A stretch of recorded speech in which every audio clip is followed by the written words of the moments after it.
You didn't predict that last-minute equaliser. No. But it was a good goal. Good goal nonetheless. Last-minute equaliser, absolute scenes. To me, point gained, to be honest. Really? Point gained. I would take... well, it's a tough one, isn't it? A last-minute equaliser, of course, you're going to take a point, but looking at the game, as David said, the first 10 to 15 minutes, we were absolutely bossing them on top, and then we dropped off. We sort of let them come to us, which is when we conceded the goal. Going forward, I'd like to know how many times we're actually in their third of the pitch, because I'd like to see it, because it was the amount of times we were there, crossing the ball, fanning about with it on the outside of the box, nobody taking a shot again. I'd like to see us do that more.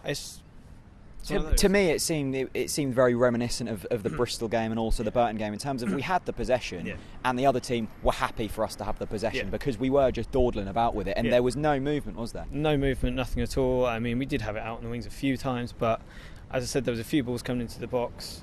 But I mean, and you said dawdling, and it is reminiscent of past games at home. I don't know what it is at home that we're struggling with at the moment, but as David says, it might be the system. I don't know. It's one of those. Well, it seems like it probably is the system, because we've seen different players put into that system, and still it's the same results, isn't it? 3 draws in the past 3 home games against Bristol, Burton, and Hull isn't a very good comeback. Yeah, considering the victories we've had away from home, we should be turning these sort of teams over.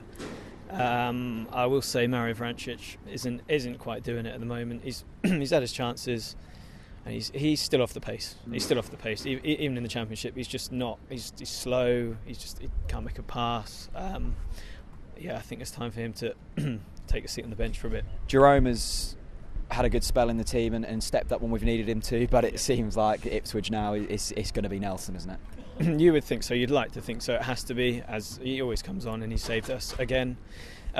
Jerome is a workhorse, but Nelson is that bit more above him. Defensively, I mean, our record in recent weeks has been heroic. So many clean sheets, which has been fantastic. A little bit sleepy for their goal today. A little bit. I was quite surprised actually, because we've been, as you said, we've been completely solid, but stood off them.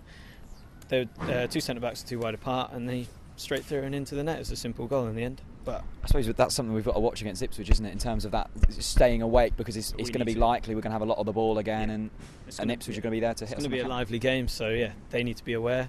They need to be talking to each other all the time. We need to be tight. We need to be pressing on the ball as much as we can, and hopefully get the win. What do we do against Ipswich in terms of trying to go out there and get the 3 points? Any changes you'd make from today? I'd definitely get Vrancic out. Would you put Wes in for him, or?